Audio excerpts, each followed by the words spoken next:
ndị a bụ ndị na-achụ efi ndị Fulani anyị nwetara n'ime ọfịa mana.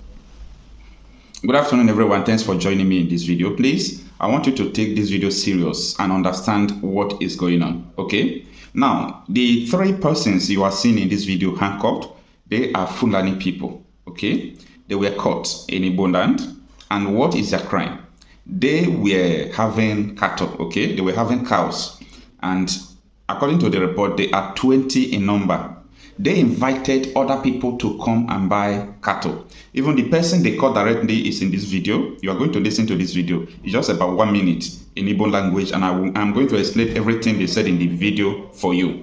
Now, what happened? These people came to check cattle, or to check cows to buy, you understand? So immediately they arrive in the bush, these people open fire on them.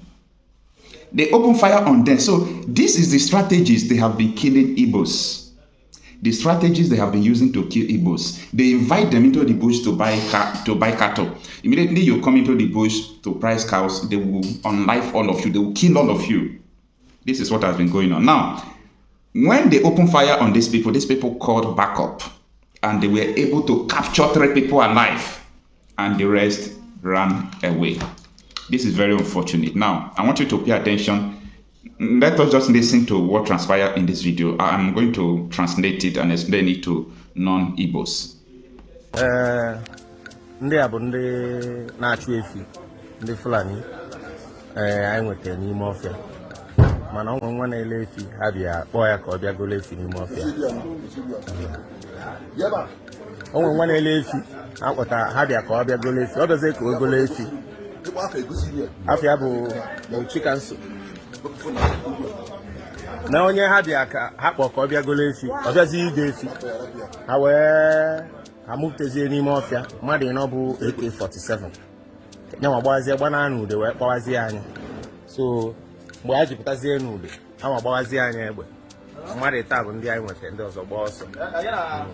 So anyị chọrọ ka anyị ha dị ebe to SARS.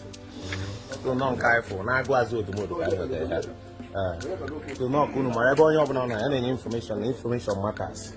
I nwetara ha n'ime odumodu. Ha buru nwa be anyị ọgbanarị ha. Daalụ.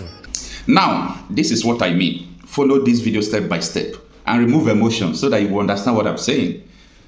About 3 weeks ago, you remember how I reported that, look at, there is a mass movement of people coming to the southwest, south, and the southeast region, that these people are fully armed. Then, after 3 days I made the video, was the day Sheyi Makinde of Oyo State, the governor of Oyo State, came out to say that, look at, there is an infiltration and invasion in our land. We need to set up southwest security. The people from the so-called geopolitical zone they call south, okay? The people from the south, they now gathered after 2 weeks. Then I have been asking questions. The Igbo governors, remove your pride. Remove your pride. Reason with your people. The more you people point hand at people who are agitating, you said Nnamdi Kanu is the problem, Simon Ekpa is the problem, this person is the problem. Now, this is the problem. These things is making you people to understand who has been killing you. How can you call people into the bush to check cows and you kill them? You use AK-47 to open fire on them. If not that, a lot of people, because of what is happening, they have gone to fortify themselves in a very deadly manner. Just look at the way the guy and others who have been gone. Nobody will hear about them again. Then maybe tomorrow people will go to farm, we see them in the bush. They will say, oh, my ipob has killed these people. Biafra agitators is their cause. Are you people reasoning? You people are not reasoning. See, Igbos they are in danger. They are already in trouble. Serious trouble. They are already in trouble. They are in danger. But because of pride, because of the way we reason, we will not be able to settle down to understand what is going on. Now, let me ask you a question. Like the ambush that happened in Ebonyi State on Sunday, where people were killed, houses were razed down, they will tell you it's the farmers and headers clash. Farmers and headers clash. Is that not what they're going to tell you? But that is not. That is not. It is a strategy to eliminate Igbos. Now, let me tell you.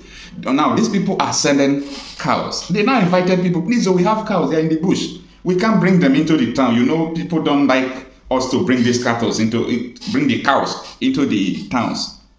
They now say, okay, we are coming to check it so that we can buy. They now go to the bush, the farm, the inside the forest. I will not call it forest, okay? They now go to the bush to check the cows. On getting there, they open fire on them. Now, let me tell you, I want to ask a very serious question. How many people have they killed through this strategy for years? How many people have they killed through this strategy? I want you people to begin to think, begin to reason, because your generations are in danger. You people are already on that stage. For me, the issues of the division of Nigeria and the issue of Biafra, for me, it is more important now than ever. It is more important now than ever. It is more important now than ever. Don't say I did not tell you.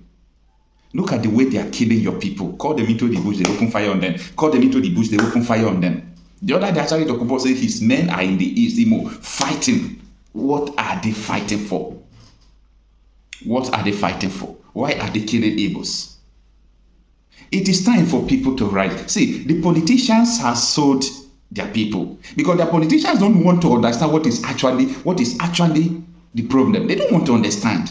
Anytime you talk, it's IPOB. Anytime you talk, it's the Biafra people. So that others, the Northerners will clap for them. The APC government will clap for them. Oh, yes, you are. The other day, Sheikh Amegumi said they should arm Igbos to kill Igbos. And I made a video, some persons were attacking me. You people don't know what is on ground. You don't have any information. And sometimes I find it difficult to speak. Because even your fellow brothers are still the one that will attack you when you tell them the truth. You people hate the truth. You hate the truth. You don't want to hear people who speak the truth.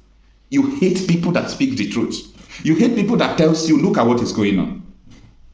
Someone threatened me, that was last month when I made that video, that look at people coming to the south. Not that these people are not in the south before, but these people are now coming. Someone threatened me that I have to come and provide how I got the information. I said, are you stupid? And after he threatened me, the following day was the day marking day now make a press briefing that look at these people have invaded, that they are trooping because of the war in the north, that the army is now fighting them in the north, that they are coming in the south. Why importing other people from foreign countries? I'm just laughing. So you threaten me because I give you information. Now you hear it from the governor. You remain mute. We have a problem. And the guy who was threatening me was an Igbo man. He was an Igbo man. And to be precise, he's from Ebonyi State. And to be precise, he's from APC Ebonyi State. The man who threatened me. So now that in his place, the killing is now going on, what is he going to do again? I am bringing these videos for you. Look at people, they took them to the bush and opened fire on them. You're watching me. If they open AK-47 on you, you are already resting in peace. You people fail to understand what we are telling you. But you see, it is our duty to tell you what is going on. Everybody is called to do their own work. Everybody have their own work. My duty is to tell you what is going on. But I am not responsible on how you interpret what I say. I'm not responsible on how you interpret every information I am giving you. Prepare. More are to come. We are not happy that these things are going on, but we are just telling you that this and this and this are going on. Prepare. The video of the attack that took place yesterday, you must have seen it circulating on WhatsApp.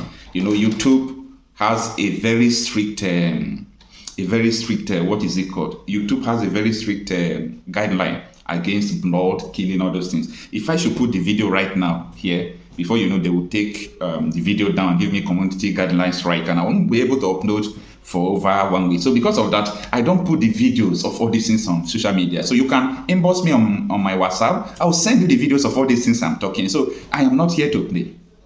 Sometimes I spend money to get the information I get sometimes, because people have to move for you. People have to. So if I come here to tell you this is what is going on, if you don't know what is going on, keep quiet and calm down. Because if I say something, 2 weeks, 3 weeks, you will see it. Go and watch my videos and understand where I'm coming from. Anyway, what do I know, sir? Kanu. So we feel that, yes, there is no useful purpose for his detention. Detaining Nnamdi Kanu up till now will not serve Nigeria any useful purpose. By releasing him will go a long way, you know, to calm down the free nerves in the country. Yoruba socio-cultural group Afenifere has called on President Bola Tinubu to release the detained leader of the indigenous people of Biafra, Nnamdi Kanu.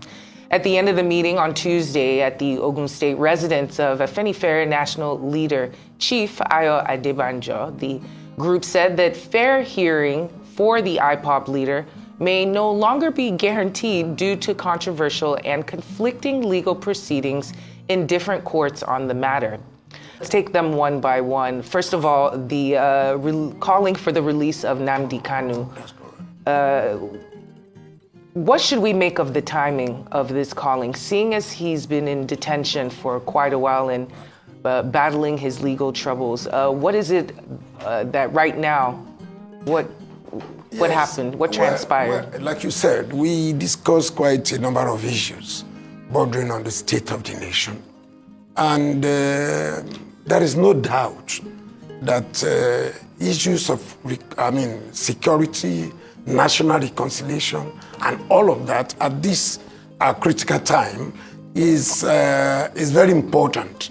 And we see the issue of Nnamdi Kanu, the release of Nnamdi Kanu, as such that could bring about national reconciliation. We actually do not want it to be seen as a political issue. Any moment from now, maybe in the next 6 months or thereabout, you will see politicians begin to discuss 2027 and thereabout. And so we feel that it is very important at this time, because there is no way you will discuss issue of security in this country, issue of national reconciliation, issue of southeast of Nigeria without the issue of Nnamdi Kanu. So we feel that, yes, there is no useful purpose for his detention. Detaining Nnamdi Kanu up till now will not serve Nigeria any useful purpose. By releasing him will go a long way, to calm down the free nerves in the country, and for us to have, in Nigeria, everybody at least will have a better sense of belonging. I just feel at this time that there is no need for federal government continuing to. In fact, I wouldn't know whether there was any need to have even detained him in the first place, particularly for this long. But looking at the federal government's body language, and its, should I say, inaction regarding this matter, so far, because several groups have also called for his release. What makes you, or should I say, are you optimistic that the federal government will listen to this call from Afenifere? Well, you see, Afenifere looks at things from the objective point of view at a particular time in the history of our nation, and we are not doing it for the first time. If you cast your mind back to sometimes around 1981, in faraway northeast Nigeria, and one sugar bar was deported, and the federal government suddenly called him a Cameroonian and deported him, is it a Cameroonian or a Chadian, and deported him from Nigeria. Afenifere then, still under the leadership of Chief Obafemi Awolowo, rose to the occasion. It is not a matter of whether we are optimistic or not. It is a question of, is it just, is it right, what we are asking, is it appropriate? And so it is for us to make our own demand, to advise government, and it is for government to take its own decision. Fair enough. And we also know that during the meeting, the barrister Dele Farotimi was appointed the new National Organizing Secretary. This is in light, of course, of the back and forth that happened with Afe Babalola and the case against Dele Farotimi. Now it seems that he's been embraced with warm arms. Could you speak a little bit on the implications of such, and also the relationship with Mr. Farotimi? Well, I was here sometimes during your morning show when I had the opportunity of visiting Dele Farotimi and Chief Afe Babalola in company with His Excellency Peter Obi to Ado Ekiti.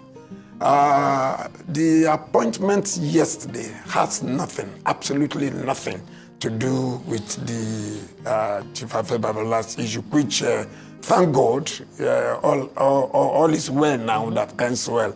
Dele Farotimi is a member of the Afenifere, as a matter of fact, of his national caucus.